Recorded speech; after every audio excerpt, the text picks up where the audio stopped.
So in a year, we are borrowing 1.25 trillion Kenya shillings.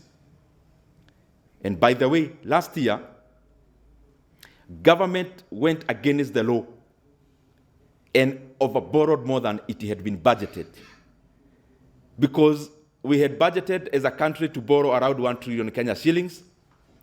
The government, by the close of the last financial year, actually borrowed more and borrowed 1.25 trillion Kenya shillings. What that means is that we are borrowing around 100 billion every single month. And every single day, including today, Monday.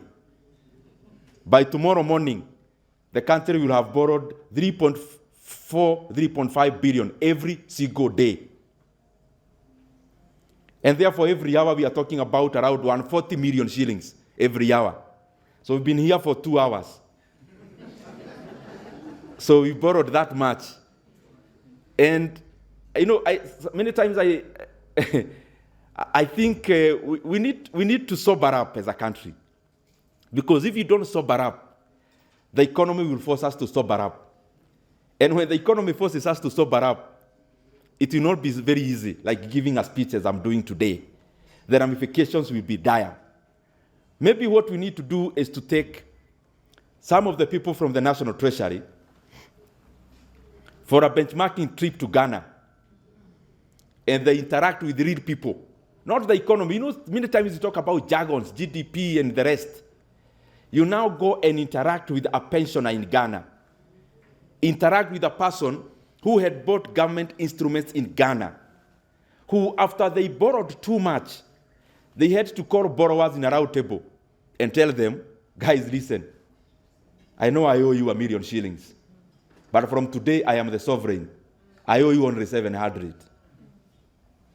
That's what he called a haircut. Okay, take government to court. You are given even something, ya kuchota government. Okay, where will you start?